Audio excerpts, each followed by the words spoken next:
السلام عليكم. واش الركراكي ضحك علينا كاملين؟ واش داك راس لافوكا اللي تغنينا به من شحال هادي صدق باغي يهرب من السفينه وهي غارقه؟ اليوم غادي نفرقعوا هاد الرمانه ونقولوا داك الشيء اللي الجامعه ما بغاتش تقولوا لكم. واش وليد ركراكي بصح قدم الاستقاله ديالو وكيتسنى غير الضوء الخضر باش يمشي ويجمع الملايين؟ شدوا معايا بلايصكم، هاد الحلقه غادي تكون قاصحه ديال بصح. اول حاجه غادي نبداو بها هي الكذبه ديال النفي والسيناريو ديال الاستقاله اللي الجامعه فيه الملكيه خرجات بيان فيه 3 ديال السطوره وكتقول فيه الركراكي باقي معانا. واش كيسحب ليهم حنا دراري صغار؟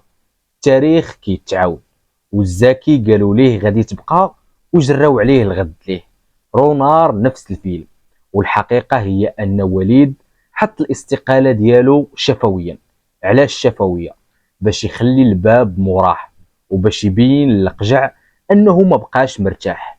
واش هذه هي الروح القتاليه اللي علمنا وليد الركراكي؟ ماشي غير هذا الشيء، بل اجي نهضروا شويه على اللغه ديال المال. السعوديه ومارسيليا كيناديو. علاش الركراكي باغي يمشي دابا؟ واش حبا في التحدي؟ لا يا سيدي، اللغه ديال العماريه هي اللي خدامه حاليا.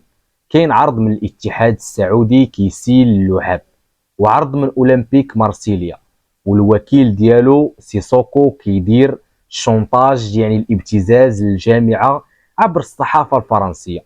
واش المنتخب ولا قنطره باش نطلعوا السي في ونمشيو نجمعوا الدولارات في اوروبا؟ ماشي غير هذا الشيء، بل كاين حتى الخوف من الفشل.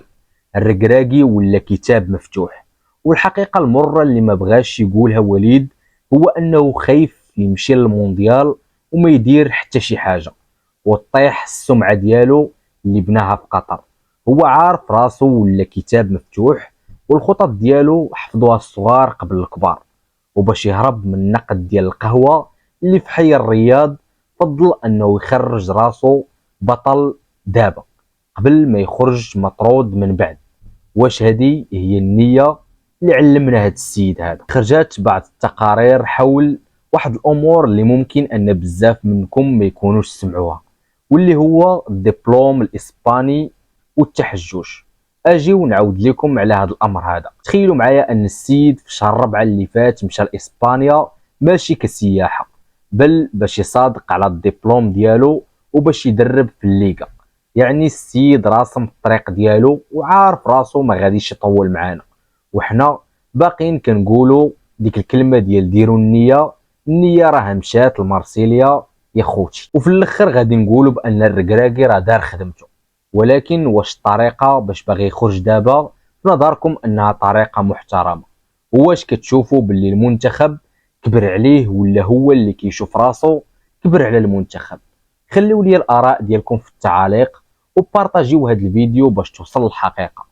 واش نتوما مع بقاء الركراكي ولا يمشي يقلب على راسو في السعوديه ولا مارسيليا؟